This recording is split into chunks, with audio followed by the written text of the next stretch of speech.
Welcome back to Rocket Talk. As you can already tell right now, it is a little bit better sounding. We are trying out a lot more new things, but this is now episode 13. As always, I am joined by...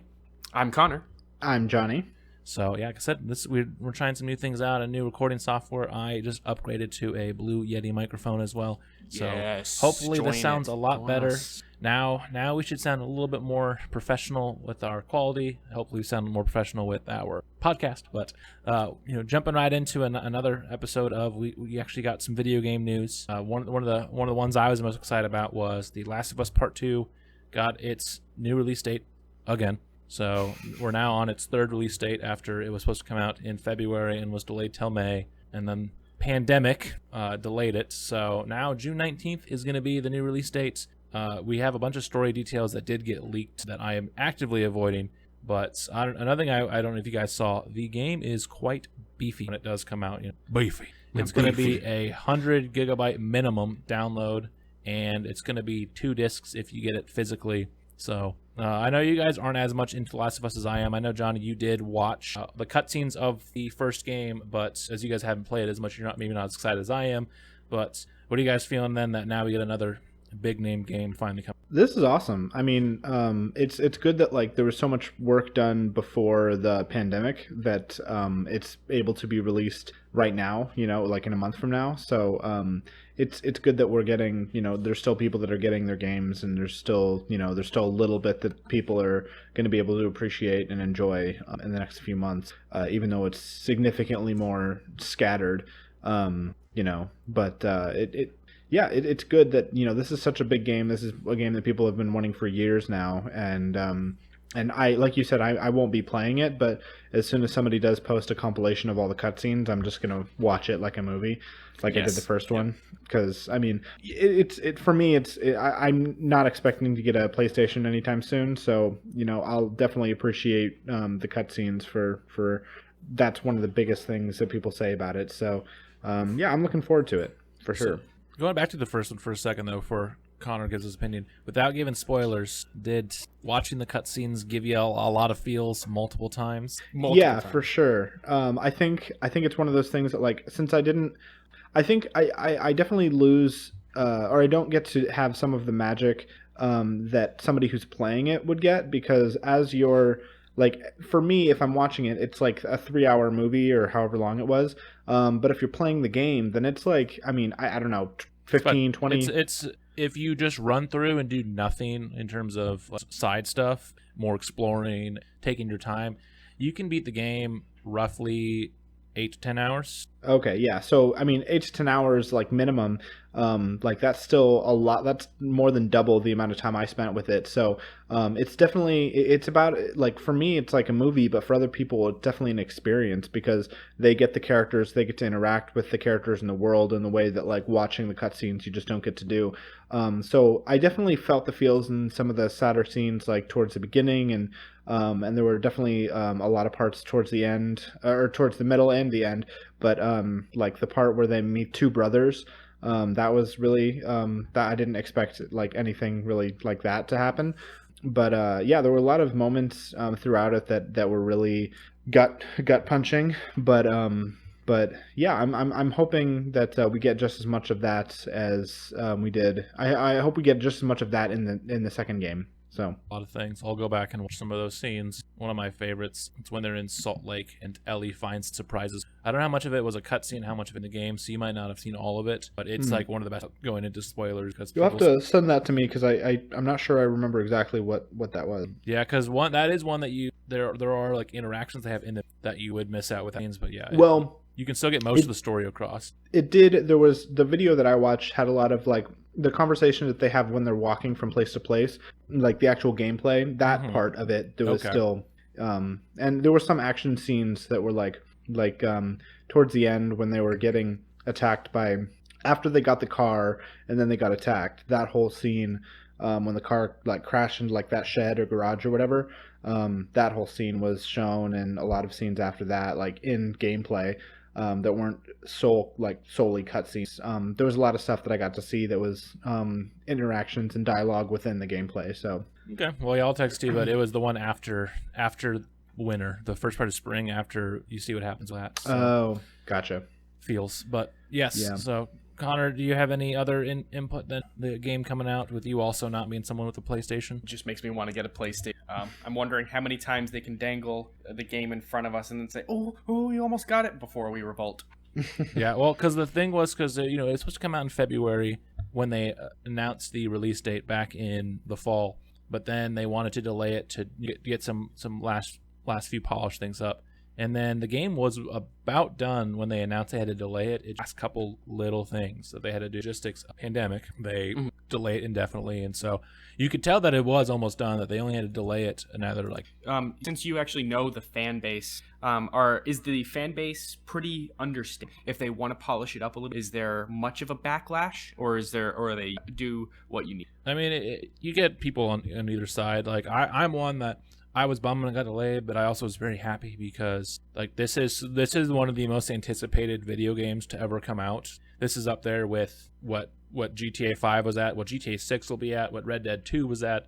It's one of those that because the original is so beloved, people have wanted this for so long. Honestly, it's even one that I already know. There's so many people that it's not going to live up to their expectations because they have too high of expectations, but I would rather have them delay it so they do everything they can to make the best possible game, even if it isn't. And so I do know too, a lot of people are upset. A bunch of story details were leaked over the last few weeks. It's one that if you go to Facebook post or from Naughty Dog or Sony, you're probably going to see spoilers. So like I'm going to avoid a lot of that. See that. Exactly. I've seen some posts of people saying that they went to the computer and typed in keywords that will help them avoid all sorts of spoilers. Yeah, you can mute a lot of things on Twitter. I don't mute things very often, but I might go and actually don't want to see stuff because like they've done a good job about not really revealing too much about the story, and so it'll be good going with little to no. But so what do you want to see happen in a sequel? More feels. I don't fully know because like it's one of those that I was always so torn about because I love the first game so much. Like it's one of those that I purposely don't replay it a lot because it's so good and I just don't want to tarnish it. I've only played it all the way through twice, and I've dibbled and dabbled in like I'll go and I'll play a small section. Like I'll want to see a section that I really like early in the game or late in the game. I'll go to a section of the game and I'll replay that for a little bit, but I don't go and do so. I'll play it through it again over the next month, and it'll be like only the third time I'll ever play it. And so I was on I didn't fully want it, same way I haven't wanted a Sonic Adventure 3 for so long because I love the previous game so much that I don't want a poor sequel then to kind of ruin the Last of Us or just kind of ruin the adventure formula in Sonic, like because the ending, as polarizing it can be with what happens, it still is a satisfying ending to me. And so I'm just worried that they could do it. And, it might be one like Toy Story 4, where we didn't need it, and it's still done well. It's not the same level. Because I like Toy Story 4, but it's head and shoulders below verse 3 in my. But more gaming news. We do have some kind of bittersweet news. It is being reported that Nintendo has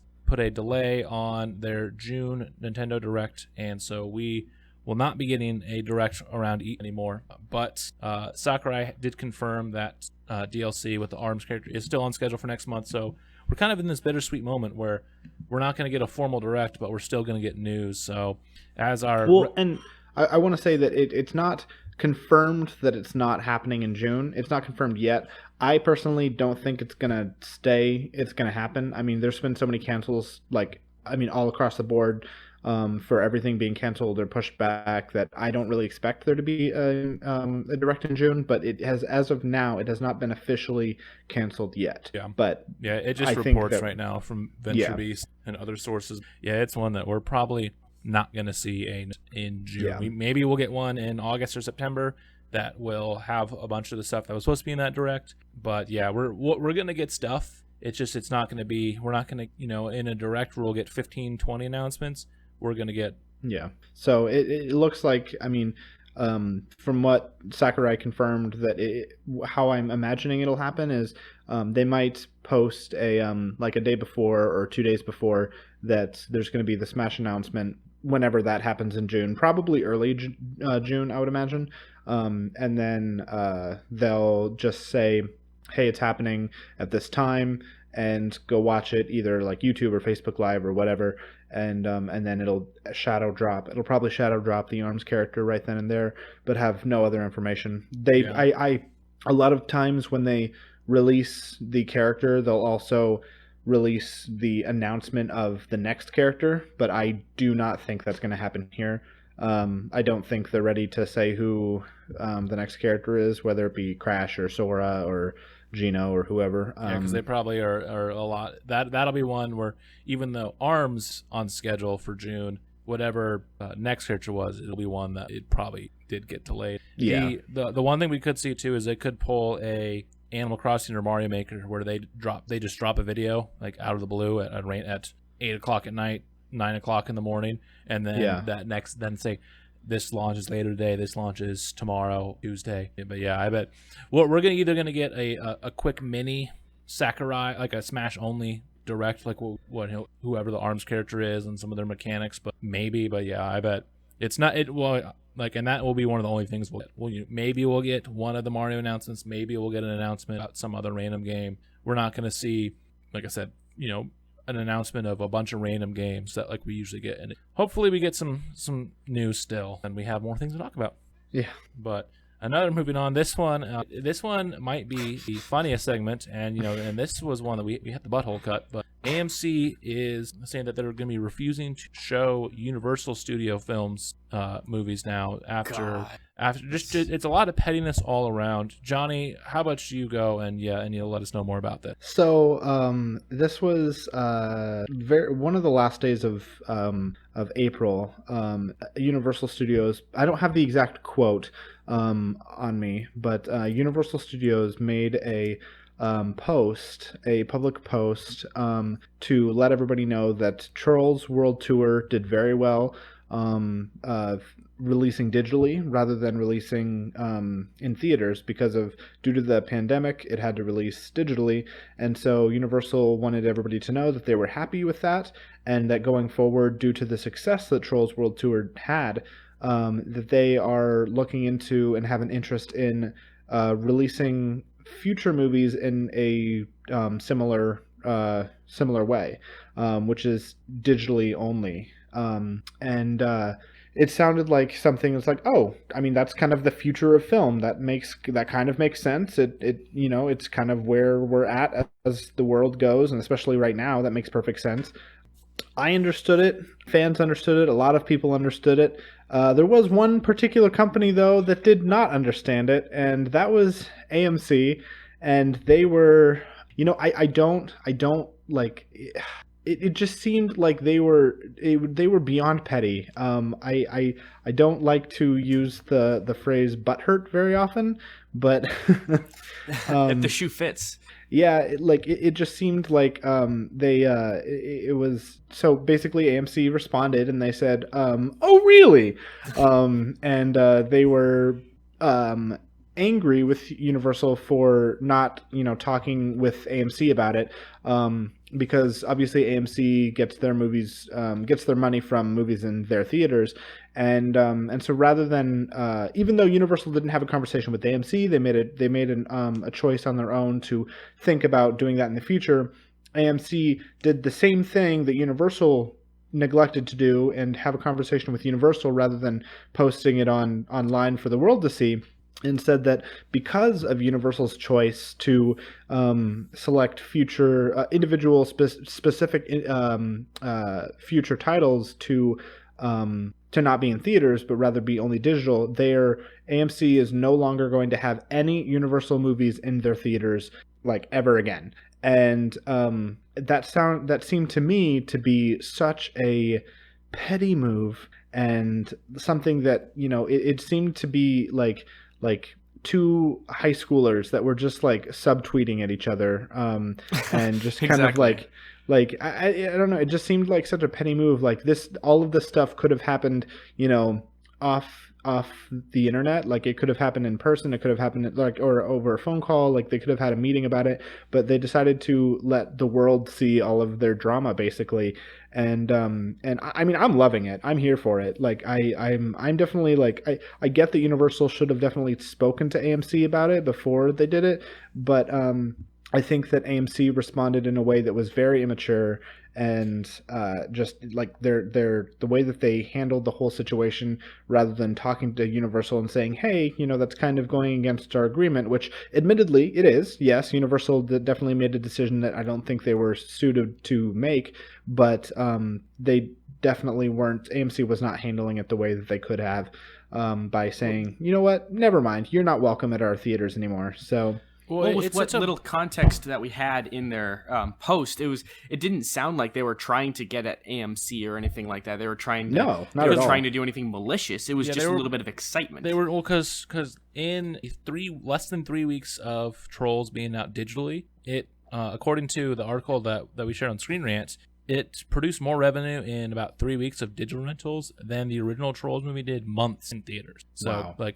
But part of it too is there's not a whole lot of movies that are coming out, and so people are like, oh, movie, oh, well then, yeah, kids movie, I'll rent Trolls because it's new. So people are doing that, and they already announced that they're going to put the Judd Apatow, Pete Davidson, The Kings of Staten Island movie in also on video on demand, and we've seen a few other places. Warner Brothers is putting Scoob out demand next month, later this month as well. I can't remember exactly when that comes out, but I mean, yeah, like. Trolls was more successful video on demand, but how much of that is because of what's going on with the pandemic versus just because people it's Trolls? I think it's a smart move to put your movies that maybe aren't going to get as much movie money in the box office on video on demand, because then people will stay. Like we see it with like smaller independent films, and so do it with a few other big releases. But yeah, AMC is being so petty about it. It's so funny, and it's funny too because like, if this lasts, that's gonna hurt AMC pretty bad, who already is hurting financially, because next year the Fast and Furious movie that got delayed will be coming out, and the next Jurassic World movie, which are two big moneymakers. 4 of the top highest grossing films of all time are in those two series. Jurassic World, Furious 7, Jurassic World Fallen Kingdom, and The Fate and the Furious are all in the top 20, plus the original Jurassic Park, I'll say a couple of the other Fast and Furious movies, are in the top 50 of the highest earned movies of all time. Like, Jurassic World is one of the only non-Disney movies in the top 10. Since now that they own Avatar, technically Disney gets that as well, but with all the Star Wars and MCU movies that have flooded the top 10, now that's one movie that AMC is going to miss out on all that money. And then you also run into that issue where if you go to a place that only really has AMC theaters, then that's going to hurt both AMC and Universal, just because Universal was happy that a movie that was only going to make a few million in the box office, a few million in digital tools. It's so funny, but it's also just, come on, guys. AMC is going to come crawling back to them, and it's going to be embarrassing. For sure. Yeah, absolutely. They're gonna do this for a couple months, and then one of their competitors is gonna make some sort of deal with Universal. Well, maybe they'll take a little bit less of their cut that they take from the sales, and all of a sudden this is not going to last. I don't think either AMC is going to go under, or they're going to take Universal back. We're not going to see one where a couple years down the line, when another Fast and Furious movie comes out after Fast 9 or 10 or whatever one this one is, we're going to see it where they're going to, okay, what a wild one. This is yeah, I mean, Universal is not, like, I don't think they're not really losing anything in this battle here. So it's kind of like I said, the only thing that they'll really lose is they're going to lose audience in a place that only has AMC theaters. And so someone might have to go out of their way to see the new Jurassic World or the new Fast and Furious movie. But besides that, like, yeah, is it really? And like you said, I mean, it's going to be like in the time that it'll take before this is solved, or before AMC comes crawling back.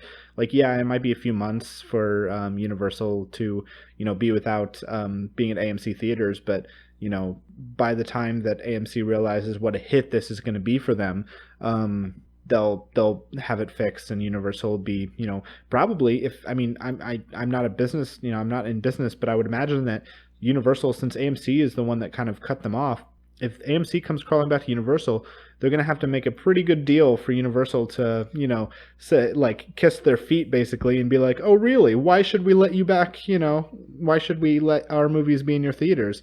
So I don't know. I would love to be in the room as that were happening, but that would be very fun. One movie that will be in an AMC theater as long as AMC survives long enough for this to come out is a live-action Hercules. It first came out that it was reported, and now it is official. Oprah Magazine was one of the places that did confirm it for sure that we are getting a live-action adaptation of Disney's Hercules. So we will get another 20th century cartoon getting a live-action twist, joining Aladdin, Lion King, Beauty and the Beast. As well as Mulan and the Little Mermaid that's in the works, and so that's pretty fun. It's pretty sparse on our information so far, just because it was just announced. We're getting reports about who's going to be writing the script, who's going to be producing it, but because as of right now, that we do know that Dave Callahan, who worked on Wonder Woman 1984. Is going to be penning the script. The Russo brothers will be producing it, but we have no about directors. We just have a lot of fan speculation of who they want. One, that Josh Gad was vying for Ariana Grande to be Meg. But I think the biggest thing we need in this movie is, just like how Lion King got James Earl Jones as Mufasa, Danny DeVito needs to play Phil. Otherwise, yes, I and millions of other people. Yes, absolutely. Exactly. Yep. Mm-hmm. Yeah, this has been something that people have been talking about for quite a while. Before this was confirmed for the Hercules film, they always knew that it was going to happen eventually, and people have been preparing that Danny DeVito needs to be Phil, because he did such a good job, and he's kind of legendary at this point. I mean, yeah, sure, he's meme material. He's kind of like the live action Shrek, but like he is still, like, he did a good job, and he's funny and he's hilarious on It's Always Sunny in Philadelphia, and I think he's still perfect for the role. So it kind of makes sense, like, that he's the kind of person then and now to be kind of like a washed up trainer, so he'd be perfect for the role. Exactly. I think he can still absolutely capture the magic from that early film.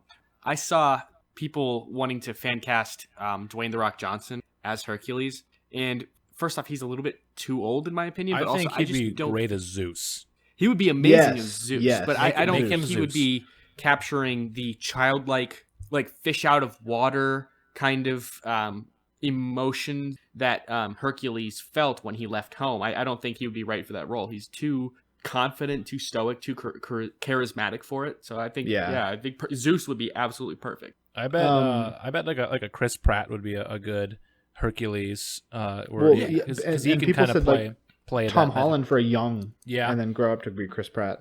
Oh yeah, but that could be a good one. But that actually would be great. Like they played brothers already, so it'd be great to have them be kind of like play the same character, just like Tom Holland is the young one, and then he goes through the training, and through the Danny DeVito song, and then he turns into Chris Pratt. Or or they can pull a Speed Racer, and then he gets plastic surgery happened with Racer X to say why randomly it went from one actor to another, besides the fact they only got a few years older. Oh my gosh. The other thing I want is with the muses, I think that we need, obviously, like Beyonce and Lizzo and all these other, just any female singer that has a good voice that would be I think we need most to be African American, like they're portrayed in the movie for that part. That's not one that we necessarily need for sure, but I think that'd be great. Like Lizzo as the larger use for her name would be. They have names, but I don't remember what they are. But I saw another one where it was the three, like the one-eyed person. I can't remember what their names are right now. Oh, the Fates. Yeah, the Fates, having them be like Amy Poehler and it's like, and some of these other like funny, Tina Fey. Yeah, Tina Fey, Amy Poehler. That would be amazing. Stuff like that, like those, they would work perfect too. And yes, then, man, I don't know who I'd want as James Woods was another really good Hades, but he was. But I don't know that he would. I mean, I don't know that he would like be. I don't know if in live action it would be the same thing for him. But I mean, I would love to see him back for sure. But it's definitely like, this is definitely the casting is definitely very important, because this is one of those Disney movies that it's kind of like Lion King or Beauty and the Beast or even Mulan, that the casting is kind of what's going to make it or break it. Like if they wanted to remake Sword in the Stone, I don't think that the casting is going to be that important. But something like this, ooh, yeah, something like this. I saw Tom Hiddleston fan casted as Hades. Here's another good one. That'd be great. Jeff Goldblum. as Hades. Yes. I can see that. Yeah, I'd like that. I want either of those. Ooh, another good one too for Pain and Panic. Dude, Jonah Hill and Michael Cera. Absolutely. I've seen another one too. I think I could see that. I've seen like Nick Kroll for that. Yeah, it would be awesome. I am definitely interested to see like what does come with this, because there's a lot of really good actors and we can really find that can play them. And just hopefully they all want. I mean, Exactly. This would be another one of those movies. It's just going to print money. So I'm sure some of these people are like, okay, yeah, I'll take a nice big paycheck to go beyond it, because I wouldn't be surprised if let's say it comes out in 2023, and then we look at the end of the year 2023, it's in the top 10 highest grossing films of all time. Yeah. Mm-hmm. Yeah, for sure. I mean, it's going to be definitely we'll find out in the next like year or so who's going to be in it, because it's like it's going to be very important to predict exactly how well it's going to do. So this is one of my favorite Disney movies of all time. So no matter who the cast is, even if it's terrible, I'm going to go. And then before we move on to another topic, one last one then. We've gotten a lot of these movies getting live action remakes. What is the next one that you really want? Mine, Emperor's New Groove. Oh yes! Oh, that would be fantastic. I never even considered that. Wow. I never would have considered that either. I want that. That's another one that, like, the only thing is I don't know if David Spade could really pull off playing a live action Cusco, because he's good Cusco. Mm-hmm. But oh man, that would be creepy. Because I mean, as we saw with the Lion King, it was hard to tell the emotion on their faces because it's just so. They would almost have to have it be a little more cartoony with the llama. It would almost have to be where almost like Sonic, where they show some more emotion in their faces, but look kind of like a real llama. I just don't know how they could do that, but if I had to pick one, because I love it. That was a good reminder. I never thought of that one in a live action, but that would be fantastic. And then John Goodman could still play Pacha. Pacha, yeah, for sure. Another one where we can take someone from he would fit just fine. Yeah. I think I would love to see Treasure Planet. Oh, it would be that would require a huge budget in order to do it well, and it didn't really perform well in the box office the first time around. But it's kind of a cult classic. It's developed a decent following, and I think it's totally worth it. I think it's got all the making of great live action. Visually, that'd be. It would be. Yes, it would be. And that's why I think they should go. What about you, Johnny? I don't know how well this would work, but I would definitely be interested in seeing live action Tarzan. Yeah, because I was thinking the first one was terrible. Well, the one that they made a few years ago wasn't 2014 Disney. one was terrible. That wasn't Disney though. So no, like an actual Disneyfied one.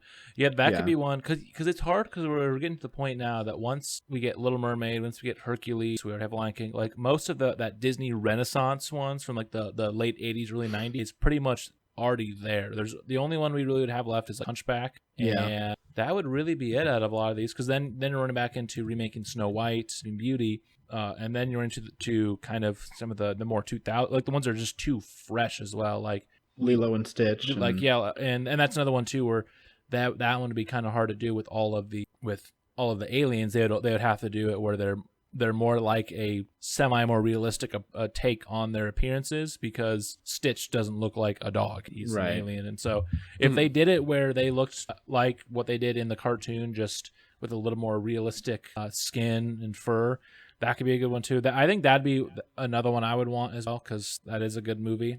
But because then once you run into like Brother Bear would be hard, because it'd run the same issue that Lion King, and then you run into Tangled and Frozen are just too new. It really wouldn't make sense to do it that quick. Exactly. Most of the early ones are animals, or there's just too many animals in there that they would run into the Lion King problem. And I was trying to think of another one, but then I thought of Pinocchio, that from like 1940. That could potentially work, but then I don't know. A live action Jiminy Cricket would be kind of creepy. Yeah, but that is, and maybe they could kind of pull Mulan and then not have the original to set it apart. True. Yeah. I definitely think that this is the time to rather than having I don't think live action versions of like the old classics is necessarily a problem, but I would definitely love to see a present day animation of some of the oldest movies like Snow White or Sleeping Beauty, because all of them, I mix up them in my head all the time, because they're so similar to one another in terms of like their personalities and the story, and like they're also also alike. And I would really like to see them kind of make it again, whether it be in live action or modern day animation, so that there can be more of a story and more personality with the princesses, and it'll definitely give a new like A new wave spin, of kind of like what they did with Aladdin, where they gave Jasmine. She was a little more than just princess waiting for her. Like she was a lot more independent with a lot of it. Yeah, because like some of the other big ones, they've done a live action 101 Dalmatians, unless they want to do it again. They did the live action Lady and the Tramp on Disney Plus. They could do Peter Pan again, but there's a bunch of non-Disney Peter Pans. So Hook is always the best one. So you have Snow White, Pinocchio. They already did Dumbo, Bambi, but that wouldn't work because of the animals. So a animal only cast is almost one that they almost Robin Hood, where again that'd be kind of hard with since they're portrayed as animals. The Rescuers, animals. Fox and the Hound, animals. Oliver and Company. So we're getting to the point where once they do like Hunchback, Tarzan, Emperor's New Groove, then they're really even that one too. But like Hunchback, Tarzan, then they're at the point where everything else is either too fresh or it'd be really hard to do with the animals unless they can figure some sort of way to make it work where live action with the animals still look cartoony and it passes. Who knows? Well, Hunchback, I mean, Tarzan, obviously it's full of apes and, the elephant and all them, and there's a lot of humans, but I mean, Hunchback there's the gargoyle statues, but I don't think there's really any talking, unless I'm forgetting, there's not any talking animals in the whole movie. So, Hunchback might actually be one of the best options for them to do as far as like a limit on CGI, because it's almost exclusively humans talking with each other. So yeah, I mean there is the goat. There is the pet goat. That movie. Does the goat talk? I don't think it. Yeah, I mean it has like I'm thinking of like animals that are in it that have voice actor, even if it is making the animals. But yeah, that I bet is one of the next ones we'll see too, just because that's one of the it's one of the only ones that from the Disney Renaissance that doesn't have a announcement. Now that we have the announcement of Hercules, that one and Pocahontas are the only ones that don't really have a live action announcement. Yeah. Wow. Yeah, so with both of those are just a matter of time. I think that it's for sure almost guaranteed that they're gonna. I'm surprised other production companies with beloved movies don't get involved in, unless they're probably gonna take the cue and start doing that. Yeah, but it's also hard too because there's not as many that have the same pull that like if you look like DreamWorks wise. Okay, so DreamWorks, they have Prince of Egypt, they have Shrek. Like there's a lot of these where like Anastasia, Prince of Egypt, they don't have the same pull that Hercules, Mulan, Beauty and the Beast all have. I mean, Beauty and the Beast was just a huge deal because of all the Academy Awards it was nominated as an animation. Like, and that was back when the Academy just ignored. I think there's with DreamWorks, I think there's plenty of spirit there that could help bolster it if they there's enough nostalgia that people would be interested. Like Road to El Dorado didn't necessarily perform well in the box office, but everyone I know that has seen it, they love it. Yeah, it's but if they were to try to make Spirit, that horse movie, into a live action, that would, and they would fall into the same problems. Give me a live action Shrek. Yeah, my God, that would be cool. Just go see the Broadway. Yeah, I'm still waiting on the live action Brave Little Toaster. Because think about it. So for our your main DreamWorks animation franchises, you have Shrek, Madagascar, Kung Fu Panda, How to Train Your Dragon. Those four right there are all predominantly animal or mythical creature casts. That How to Train Your Dragon is people, but also that'd be hard to do without really cartoonifying all of the animals that are in it. Because how do you make a cutesy live action dragon? Well, we have another movie to look forward to. We're going to move on now to new edition of Luke's Laments. Yes. It'll also kind of tie into in sort of a way the topic of the week. The day of recording this is the day before May 4th, so May the 4th be with you, Star Wars Day. Ha ha ha ha. So as last week Johnny talked about Star Wars and why he prefers Pirates of the Caribbean over Star Wars, original trilogy, and whatever. He's wrong, but but with that, and then last couple of Star Wars movies Plus, as now The Rise of Skywalker is physically, and contracts with Netflix are starting to expire. So everything can move back over Disney's own side of things. We've been talking a lot about Star Wars, and it's time to complain about the worst Star Wars movie of all time. And no, it's not The Phantom Menace. No, it's not The Last Jedi. It is Attack of the Clones. It's the worst film, and it's not even close. If you actively think that Episode 1 or Episode 8 are worse movies, then you're lying to yourself. So Please jump out of a window. okay, don't do that. But Okay. no, Consider it. because episode A first floor window. because Episode 2, with all the focus on Anakin and Padme's love, it's George Lucas just cannot write a romance as a main plot. Like it can, it can work as a subplot. We saw the romance subplot of Han and Leia in the original trilogy, the romantic subplot between Finn and Poe, Finn and Rey, and Finn and Rose. Finn just gets around, I guess. But like there was, in the end, then with Rey and Kylo, like we saw like hints at it but it wasn't the main focus. Like it wasn't the main part of going into Episode 8. We weren't seeing, okay, what does this mean for the love interest? It was, okay, they're running from the First Order, and how are they get by this while Rey is with Luke? And so you see Episode 2 just all about them falling in love, because they have to, because Anakin is the father of Luke and Leia, and so that has to happen at some point. But oh man, that movie is rough. So one of my favorite stories to tell people is in 2011, the Star Wars movies finally came to Blu-ray, back before Disney bought them, so it was still only the 6. I got the Blu-ray set, so it comes with all 6 of pre-Disney film movies, like a couple bonus feature discs. And so I went, oh cool, I'm gonna rewatch the movies, because I hadn't rewatched them in a while. When I got to Episode 2, I watched it on my PlayStation, either 1.5 or 1.25 speed, so it was going a little bit faster so I could get through it, because that is rough. There's so many just bad parts to rip on it, but I think one of the worst is I don't like sand. Oh my god.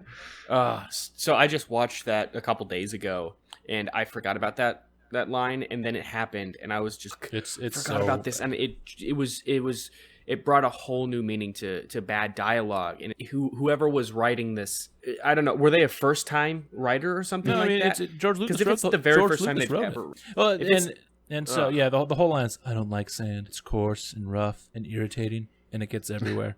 and also Hayden Christensen's delivery. Hayden Christensen's acting in this movie is pretty bad. Yes, and I'll defend him in Episode 3. I think he does a lot better. Natalie Portman is a great actress. Their chemistry is god awful in that movie. Mm-hmm. It is so bad, and it's one that this movie especially showed that as great of a mind as George Lucas is for coming up with the whole Star Wars universe, he should not be the primary writer, because with stuff like having a character say I don't like. The one redeeming factor I will say this movie has is the last about 20 minutes is actually a pretty solid movie. Basically, yes. Once Mace Windu shows up at Geonosis event, like the event that's going on when Anakin, Padme, and Obi-Wan are being like supposed to be put to death, and he shows up, and all the Jedis do before the clones come. From that point on, it's actually a pretty enjoyable movie, because you see some good action. You get to see characters like Mace Windu, Ki-Adi-Mundi finally fight with their lightsabers in a film, and then with the big lightsaber fight at the end with Count Dooku, then you finally see Yoda, and that was like going back to thinking about how I was, a month away from being 7 years old, seeing Yoda pop out his lightsaber for the first time. Like, that was such a cool moment. It really was. I mean, there are plenty of bad. people that hate on it, though, that because it goes against his very beliefs, but it's still dope seeing him do barrel rolls throughout in the air, doing all these fun stuff. True. Oh, there is one thing too. So a good way you can tell if a Star Wars movie is good or bad or not with the Skywalker movie. If you watch all of them, once the credit rolls, the camera will then pan down to the planet, to whatever's going on. Episode 2 is the only one out of the 9 Skywalker films that it pans up. It also is the only one that I despise. Coincidence? I think not. This the lack or the waste of potential that Episode 2 is almost the most insulting point of the part of the film, because I don't mind a love story. Like, if you can write it well, then go for it, because it was necessary. Like when you have him be the bodyguard and then they kind of like they spend a lot of time with each other. They don't like each other at first, and they fall in love, kind of like Han and Leia. Like that there's a lot of potential, and then like they're getting executed Roman Colosseum style. Like there's so much material there to work with. Just hire a team of writers instead of writing it in your journal on the way to the shoot. And then on top of that too, it just kind of an overarching issue that comes with the prequels and the sequel trilogy that we got was then too just there's so much of a reliance. Hey, this is in the old movies, ha ha ha! Like, oh hey, Jango Fett, that's Boba Fett's father. Hey, Boba Fett, hey, there's little Boba Fett. Like, there's so many things. Oh, and they'll say all the lines that they say, 4, 5, and 6, and it's like, and they don't feel natural. They feel so. It's so throwaway. It's disgusting. Yeah, they'll just be like when Obi-Wan says, "I got a bad feeling about this." It's like, haha, because they said that in Episode 4, and it's just like, okay. Everyone says that to try to pander to the audience. It was just clearly like thrown in there to try to make it feel like a Star Wars film.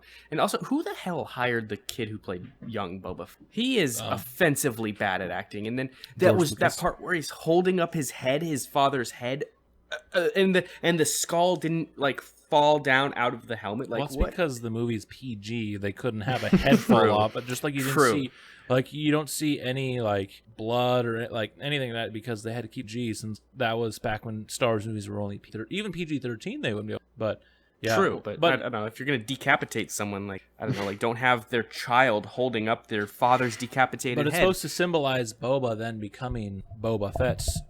And then that's another one where it's just like, even though Boba Fett in the original trilogy kind of is a waste, and it's amazing that he has such a big following, but, hey, one of the most beloved minor characters in Star Wars history is just an unaltered clone of his dad. Have fun with that. And so, I mean, that did lead to one of the few changes in the original trilogy, because each time George Lucas changed, they did go in post Attack of the Clones and have all of Boba Fett's lines re-recorded with the actor who was Jango. So he's Jango's unaltered clone, so he would sound just like Jango. So they went and re-recorded all of his lines, so that way, like, canonically made sense since he is the unaltered clone son of Jango. Mm-hmm. But I hate that movie with a fiery passion. That movie is horrible. Like, I get why people don't like Episode 1 because of just the plot, Jar Jar Binks, Jake Lloyd. But there are a lot more redeeming factors in Episode 1 than 4. Sure. Exactly. You can't have 20 minutes of a cool movie after an hour 40 of, or like an hour and a half, something like that, of pure unadulterated dog shit. Yeah. So, but that movie's bad, but, the nice thing is that's 1 out of currently 11 released live-action Star Wars films. With it also being May the 4th be with you, we wanted to do a little Star Wars thing for our topic. So what we did is we all gave each other our top 3 movies, and so we're going to talk about each of them. If there's some overlap, we'll do a little bit there too, but all of us have our 3 favorites series, and we'll kind of explain why. So my number 3 is actually Episode 3, Revenge of the Sith. And so a little bit of one that'll surprise people because prequel's bad. But I really like Episode 3. When I was younger, I still had Episode 4 above 3, but as I've watched it more, especially when I rewatched all of Rise of Skywalker came out, there's so much about 3 that it as much as I hate like all the fan service that the prequel trilogy has, 3's handles it a lot better than 2 because it sets up how we get from where we were at the end of episode, sort of what will come. And so it was nice to see a lot of those things where it's darker. We see Ian's fall to the dark side that hinted at a little bit in Episode 2 when he kills the Tusken Raiders, but we fully see him fall to the dark side. And sure, like, could have been handled better. Yeah. Could the deaths of Mace Windu and Cady Mundi and all these people have been handled better? Sure. But for what we got, it's a lot more enjoyable. I do think the dialogue still suffers a bit because George Lucas wrote the dialogue in this one. But you go back, and as great as Episode 4 is, there's pretty annoying dialogue in Episode 4. Luke is a whiny little bitch in Episode 4. He is. But yeah, Revenge of the Sith is my 3rd favorite. It just barely narrows out Episode 4 in my opinion. I love Episode 3, and people can hate on Attack of the Clones like they should, and can dislike Phantom Menace, and they're fine even with Phantom Menace having the best lightsaber fight of the series. But I will defend Episode 3 as a Johnny. What about you? What would your 3rd favorite Star Wars? So my number 3 is one that, from what I've heard, isn't actually super popular.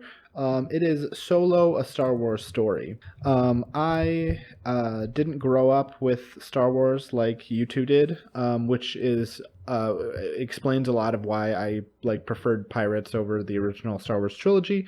And so like seeing a standalone film like this was great because it got me on the same level as everybody else. I mean, sure, it was a Han Solo movie, and obviously Han Solo has been in a character for 40 plus years, but this being its origin story and this being a movie that was not directly connected to any other Star Wars movie, and it just being its own thing with its own plot, definitely gave me a stronger attachment to it. And that was one thing. I also really loved the plot. It was after watching. So recently, in the past few weeks, I've rewatched every single Star Wars movie except Episode 9 because it's not on Disney Plus. But there's so much talk about light and dark and good versus evil that I was just sick and tired of hearing about that for once. Because in the original trilogy, in the prequel trilogy, in the sequel trilogy, it all is about light and dark, good versus evil. But Han Solo's prequel was not about that. It was, it had its own plot. It was all about. It was definitely I wouldn't call it necessarily a love story, but it was definitely a lot about Han Solo and Kira, who is played by Emilia Clarke. And their kind of both of their lives in this world that's very dangerous and very deadly to pretty much anybody that comes from doesn't come into power. And I love the cast. Alden Ehrenreich played Han Solo. Like I said, Emilia Clarke played Kira. Woody Harrelson, Donald Glover, Paul Bettany. It was really interesting to see Paul Bettany play a villain.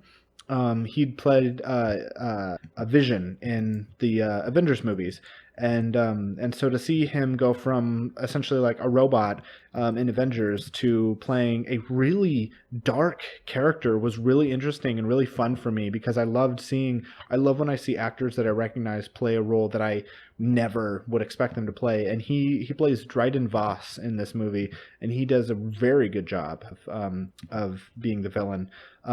Donald Glover also, I mean, he's good in everything he does, but as Lando Calrissian, he was really good. He's a young Lando, so he's smooth, he's funny, he's a little shady, but it was really fun to watch him play Lando. So yeah, I think this all around, the plot was great, the characters were great, the acting was great, the cast choice was great for whoever casted them did a really great job. Yeah, I just think overall it was a really good standalone movie.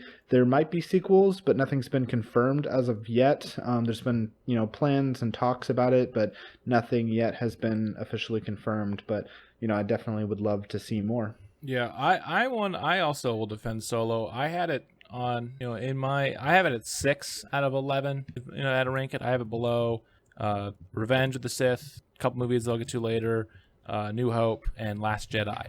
And so I have it. So I have it 6. I have it like middle of the pack. That was one that I enjoyed a lot more. It's a lot like how I feel with the Sonic movie, where plot wise, yeah, sure, we've seen this plot done a million times before.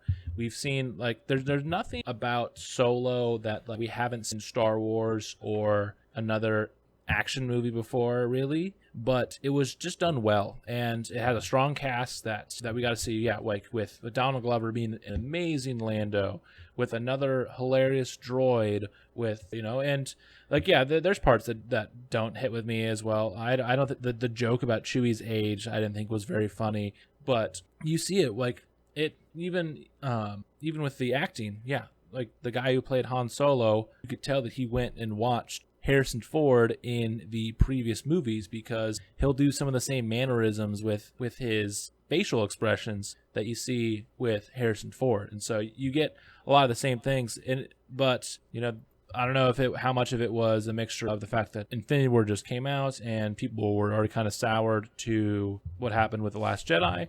But since the movie didn't only made about $100 million more than its budget, it was considered a quote failure for the Star Wars films. Oh, only $100 million. Yeah, so so its budget was roughly 300 million, and then its box office was just a little under 400 million. So it's like that's still really good. It's one of the it was still a good movie, but I think people, just because of, like I said, what happened with The Last Jedi and people's kind of sour response to it, and then with this one, and with it not being anything that was groundbreaking story-wise, it kind of pushed people away, and it actually is the reason why Disney did put Star Wars spin-offs on hold, and then they like that's why Obi-Wan show on Disney Plus is now going to be a show instead of a movie. Yeah, it's crazy, but Solo it's not in the top 15 highest grossing films of all time, but like still, it was one of the highest grossing films of 2018, so it's respectable. Yeah, it's a respectable movie, even if it wasn't the one that I think Disney expected, because Han Solo is such a beloved character, and so I think they were expecting it to be a lot more, but it ended up doing well, just not as well as they expected. So, All right, then Connor, what about you? What would your third favorite Star Wars film be? My third favorite is definitely Return of the Jedi, and I understand why people love it. I understand why people hate it. I think there are plenty of faults with it, and there's no such thing as a perfect movie. And I notice, like, when I'm trying to describe why I like a film, I just start saying parts of the film that I think are cool. I'm not very good at going too far into depth on a reason I like it, because there are some things I can't explain why I like it, or I can't explain why I dislike it. I just had so much fun with this film. I think the ending duel between Luke and Vader, and then eventually the the Emperor gets involved, I think that more than makes up for the Ewoks, because that part is cringeworthy bad, because stones being thrown at armored stormtroopers, and then they're still dying. It makes no sense, but I think there's plenty of redemption throughout the entire film, opening up with Luke being full on Jedi with all the confidence and charisma he needs.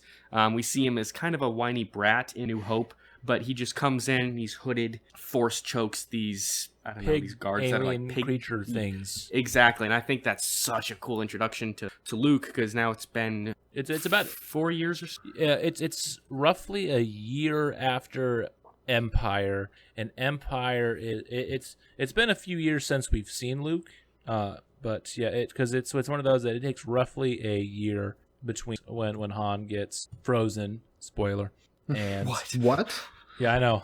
It's hard to believe, but yeah, Han Solo does get frozen in carbonite. Yeah, but it's cool to see him in his element, where he's he's really, really competent with a lightsaber, yet it's not exactly choreographed like it is in prequels, where it kind of looks like they're dancing. But with Luke in the ending battle, he's using the lightsaber really like practice, but also there's times where he's kind of using it like a baseball bat, where he's just beating down on Vader. It's so cool because it's all anger and frustration, and that's when the Emperor is just yes. I just think it gives me shivers to see Luke like that, because he's just been such a brat in the first. I mean, way better in Empire Strikes Back, but I just love that kind of stuff, and I understand though why people mark it down in their books, but it's my third favorite. And Yes. plus, I mean, I think the character that makes the whole film is Admiral Akbar. Of course, true. R.I.P. Yeah, no, I'm one of the ones. As I've watched it more and more, I have started to rank Return of the Jedi lower and lower. It would be 8 on my list, under Solo, Force Awakens, Last Jedi, New Hope, Revenge, and then the 2 movies I'll get to later on. But yeah, I rank it lower just because I think the big thing is I really like the start, and then once they leave Jabba's palace and go to the Endor moon, the whole Ewok thing, and then but the biggest issue I have with Return of the Jedi, it has been the one I think that's been impacted the most in the most negative way, with all the changes George Lucas has made. That's one that Johnny hasn't really noticed since you haven't really watched the Star Wars until more the last 5 or 6 years.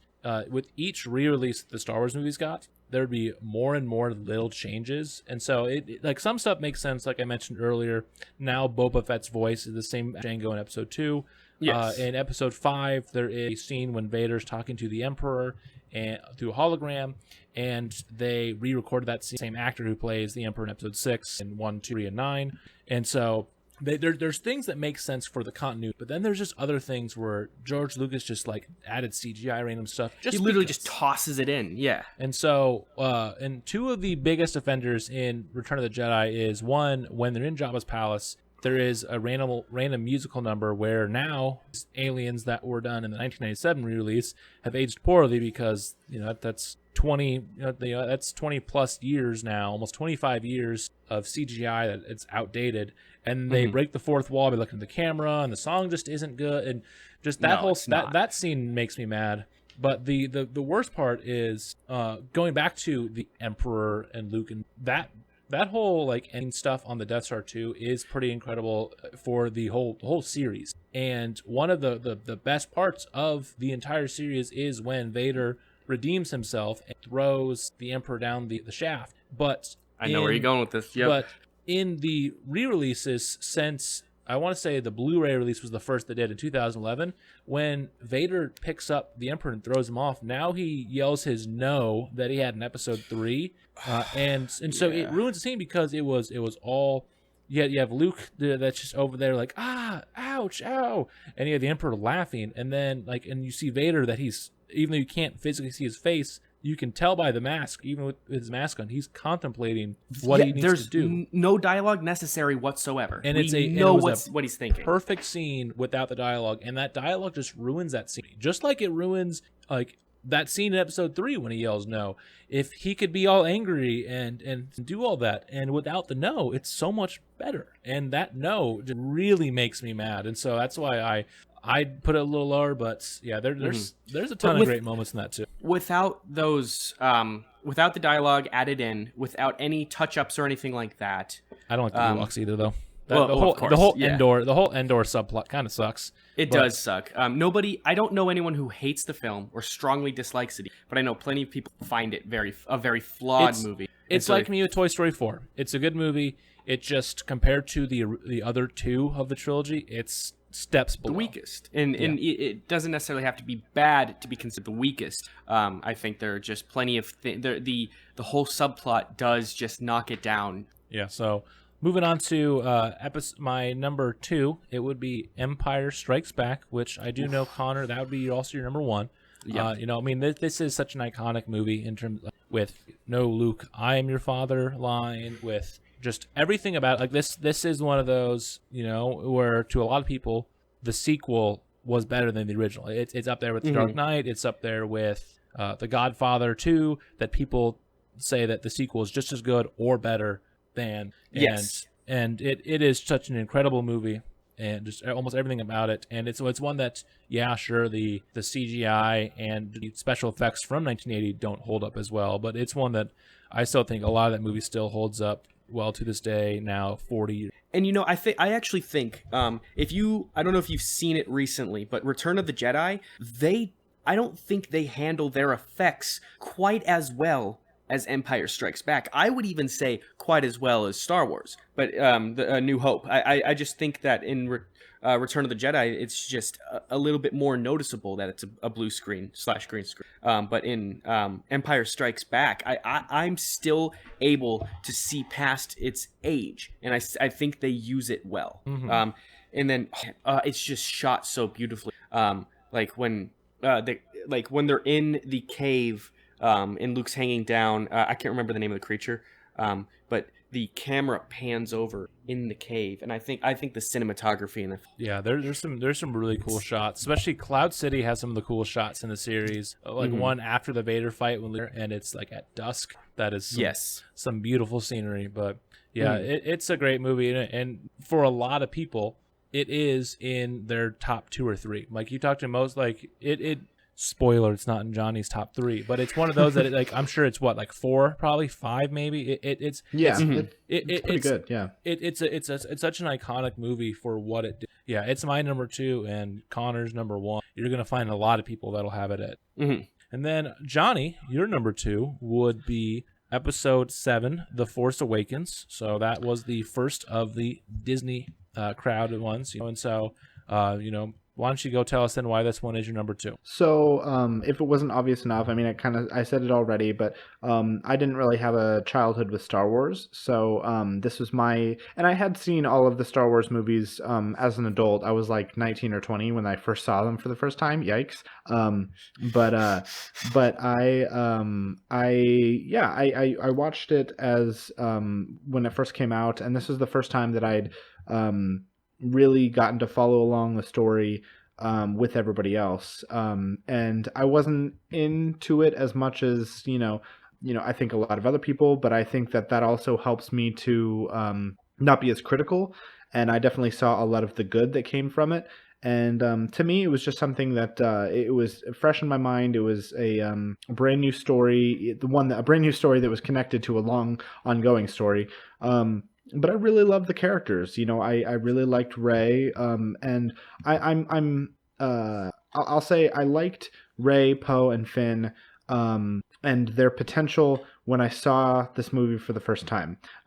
This movie alone. I won't necessarily say my thoughts on what happened after, in episodes 8 and 9, but like with all the potential that they had. I mean, I remember I was never, like I said, I was never a Star Wars fan, but leaving the theater, me and my friends, we all had like, theories of, who could Rey's parents be, or who were Rey's grandparents, or where did she come from? And Poe is Poe going to be with Finn? Is Finn going to be with Rey? Who's really going to be with who? And there were so many, like, where is Luke? Like, and then at the end, spoiler alert, you see Luke meets up with Rey. But like, there's so many, so many conversations that I got to be a part of, and so many theories that I got to be, participating in, as far as like, what does the future hold? And so that's one thing that definitely, like, that's why it holds a soft spot in my heart, because it was kind of my own participation in the Star Wars conversation that I really liked. Sure. Yeah, it was a solid film, and I definitely think that I'm a little bit biased because it was all the reasons that I said, but yeah, it's a solid film, and I really enjoyed it, and it was something that I don't know what else to say. Yeah, I do enjoy 7 a lot too. Like a lot of people, though, the biggest complaint I had was the fact that episode 4 made in 2015 instead of 1977, but they did it well. It's annoying that the big bad has a planet killing weapon that needs to be blown up and all that, but I think honestly one of my favorite things that ever came out of the sequel trilogy is when Han and Chewie first show up, and they're talking about Luke, the Force, and all this, and you see Han really go from someone who didn't believe in the Force and all this other stuff, just like he's lived by his own thing, and he says it's true, all of it, when he was talking about the Force and what happened. It's like just that character development was always so cool. Like, it was always like my favorite part in the trailers when they showed it too, with the way that the trailer music met with the background. But yeah, no, it's obviously the excitement of seeing a new Star Wars again, had a huge part, because it had been over 10 years at that point since the last one, and for some people who act like the prequels didn't exist, and this was this was the first time we were seeing Luke, Han, and Leia in a Star Wars movie in 32 years, so it was a big thing. But yeah, it's definitely an enjoyable movie. I wish it was a little more original, but then also we got that wish in Last Jedi, and people, who knows. So actually, it's funny, Connor, your number 2 does have a lot of similarities with Johnny's number 2, despite it not being the same movie. So why don't you talk to us about your number 2 choice? Oh, I certainly shall. Number 2 is Star Wars, or as it has been rebranded, A New Hope. I have a very high respect for originality. Even if Jimi Hendrix did the song better, I still like Bob's version of All Along the Watchtower. Yeah, I just forgot where I was going with that for a sec. Yeah, of All Along the Watchtower. I think that episode 7 was enjoyable, even if it was a ripoff of this movie. But with this film, it opens amazingly when they get caught in the tractor beam. I love just list off things that I like. I just love when Luke Skywalker is being trained with the lightsaber for the very first time. I love how purely evil Grand Moff Tarkin is, even though people don't really. They always think of Vader, but Vader even took orders from Grand Vader Moff doesn't do a Tarkin. whole lot in episode 4. It's really episode 5, and it really turned into the big bad. Yes, and I think even I was gonna say for Rogue One, Grand Moff Tarkin is a bunch of big blob of CGI, but I still love how they gave him his moment because he is truly evil by actually being the one to order the destruction of Alderaan. And then I just love when Luke and Han have to go save Princess Leia because I love their chemistry together works right off the bat. I think that movie is just fun all around. Oh, for sure. Well, especially one of the big ones is, like episode 4 is, for films in general, is one of the most impactful movies to ever be released for what it did for special effects, for all that's like. I mean, one of the biggest things that I think that really helped Star Wars set it apart from sci-fi movies was the fact that you go watch 2001, you go watch all these other space movies, Star Trek, everything feels like it's brand new, like everything's crystal clean and it's perfect.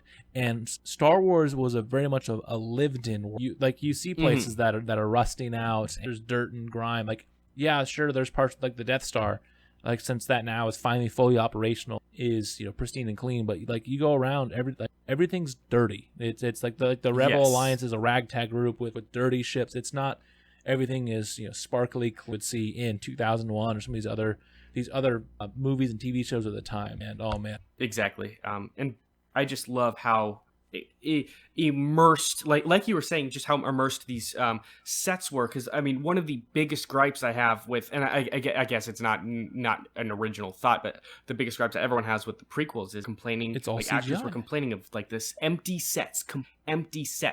But then you see like the set pieces, like all the behind the scene photos of the 70s and 80s, and then it's just like massive sets that expand forever, and it's just it's so awesome. And so much on location too. Like they filmed all of the Tatooine scenes except for a couple parts in Tunisia. There's a few that are filmed in Death Valley in California, but Tunisia is where almost all the Tatooines are. Some of the redwood forest in California is where a lot of the Endor scenes are.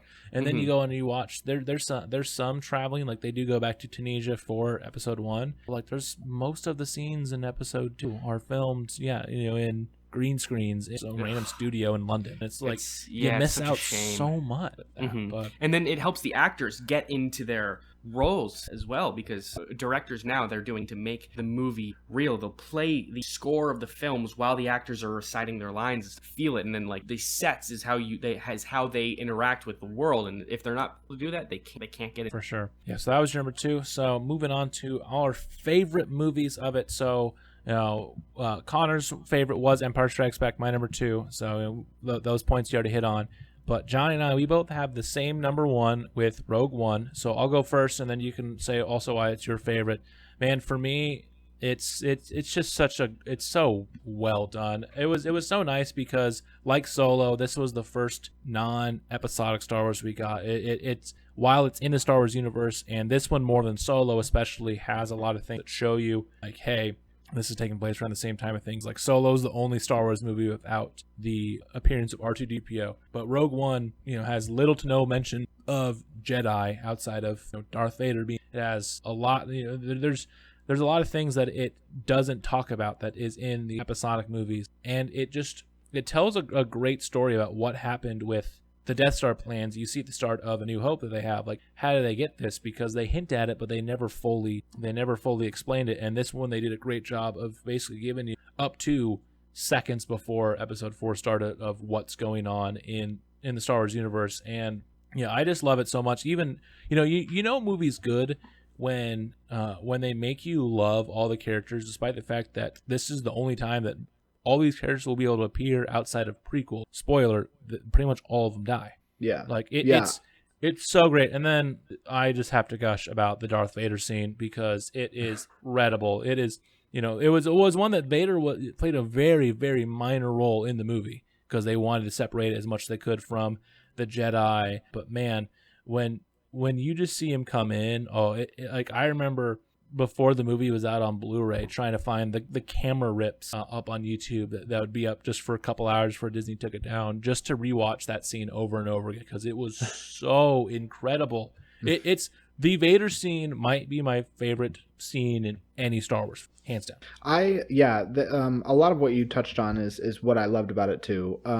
It was like what I said with Solo. It was standalone, but this definitely, like, I think there was a lot more heart and a lot more at stake for in this movie than there was in Solo. Like Solo, it was definitely all of the main characters, there was definitely a lot of there was a lot of threat that was coming after a small group of characters like Solo and Kira and Lando. But in Rogue One, it was definitely larger than the characters. And I think what I love about a story like this is they're such big names, and what they did was like, I mean, what the characters did and what they accomplished in this movie was so big and so important, yet so many, almost all of them are going to be completely unknown. As far as like who, Luke Skywalker is a big deal, Han Solo is a big deal, Princess Leia is a big deal, but like these characters, like they're so in the Star Wars world, these characters are going to be unknown. So in Episode 7, like, oh, Luke Skywalker? They don't say that. Oh, Jyn Erso? Like, exactly. they're, yeah. Like, even though she is the reason why Luke Skywalker was able to blow up the Death Star, people don't realize. Yeah, and it's kind of like I believe she's the perfect hero, because like she not that Luke necessarily wanted to be famous, but he ended up being famous for a lot of, he was the Jedi that like everybody was seeking, in Episode 7, or trying to find, and Jyn Erso is the reason that Luke got to be a hero, and nobody knows who Jyn Erso is, and all the other people that were on Jyn's team, that were just so, like, there were a lot of colorful characters, and there were a lot of funny moments, and there was a lot of heart, and the relationship that she had with her dad was really great. And it just was so, like, the stakes were so high, but it was so great to see, even in death, they still succeeded. Mm-hmm. And I thought that was great. That was something that, like, that's what to me brings this movie to my number one, because I loved, by the end of spoiler alert, but by the end of the sequel trilogy, Han, Luke, and Leia are all dead. But they had lived an entire life, and they'd fought evil more times than they could count. But Jyn Erso and her team, they did it once, and they did so much, and now they're gone, and no one knows who they are, and no one will ever say their names, and it's kind of sad, but it's also kind of, like, I mean, it's kind of uplifting a little bit, like just, I don't know. It was really good. It was very Shakespearean, I think. Mm-hmm. Well, another one too is that it's called Star Wars, and this one was like an actual war movie. Like, yeah, it feels like you obviously have to swap things around because like they're going to planet to planet, but you could make this like a World War II movie, and it would have been just as and another one too is that, like, as much like another back to a thing I like about all this a lot is the fan service in this movie is a lot more subtle and a lot more hardcore fan service with stuff, where like Saw Gerrera appearing with Forrest Whitaker there. Saw Gerrera was a character that was on a few episodes of the Clone War cartoon, and then now he also is in the video game Jedi Fallen Order that came out in the last fall. But Saw Gerrera was a minor character in a spin-off cartoon. The other spin-off cartoon with Rebels, there is their ship. I can't remember the ship's name right off the top of my head right now, but there is a reference to that ship and a reference to one of the Rebels characters in the movie. Mon Mothma, one of the few female characters not named Leia that speaks in the original trilogy. Like, and Bail Organa, like, they set up Bail Organa's death. You say, oh, I got to get back to Alderaan to see my wife, and it's like they do all those things to tie it in. without it being like, oh, hey, here's them saying that one fun line. But yeah, so that is our favorite movies. So once again, my top 3 was Revenge of the Sith, Empire Strikes Back, and Rogue One. Connor's was Return of the Jedi, A New Hope, and Empire Strikes Back. Johnny's was Solo, Force Awakens, and Rogue One. So now we can move on into the recommendations of the episode. So last week, I recommended you guys listen to You Are Okay by The Maine. It was a album released last year, my favorite release of last year, and it was a good one. So why don't you guys kind of give your thoughts, maybe your favorite songs. And so Connor, why don't you start us off? Now, it's hard to just remember all of the songs because I listened this week. But I can tell you, I did jot down a couple of notes about what I liked. So first off, not that I really know who Matt Squire is. I haven't even listened to Can't Stop Won't Stop. I just thought it was really cool how they asked Matt Squire to produce this album, who produced their first debut album, Can't Stop Won't Stop. I just thought that was a fun fact. The transition, Numb Without You, and I Feel It All Over, that was so smooth. It was like butter. And then we get into Forevermore, which was a really, really good song. And then we get punched in the face with what was my favorite song, Tears Won't Cry. And I thought that was, those were just a couple of notes I took. I really enjoyed this album. It's not the style of rock that I listen to a lot, but it was definitely very fun. And then my wife walked in on me listening to The Maine, and she, I can't believe you're listening to this. So she was pleasantly surprised. So she also really liked your recommend. Good. I'm glad Emily also liked it. Johnny, what about you? So I like Connor, I also made a list of notes. And so I just put like a few words, for each song. And the order that I had it in was randomized, so I didn't get that buttery smooth transition that Connor got. But looking at it now, some of my favorite songs were My Best Habit. I said Edgy and liked it a lot. Numb Without You reminded me a little bit of Panic of the Disco, which I liked a lot. And then let's see, Bad Behavior I really liked. That's from a different record. So it even shuffled some more of their other songs. It sounds like. Oh, weird. Because Bad Behavior's from Lovely Little Lonely. Don't Come Down. I liked that a lot too. Let's see. Also from the other album. Oh, okay. Tears Won't Cry. Is that right? Yeah, right album? Okay. I liked that was upbeat, and I said I liked it a lot, and it was upbeat and different, which I liked, which was great. And then let's see, One Sunset. That was also a really great song. And Taxi was very, like, it had me nostalgic of like 90s and 2000 songs.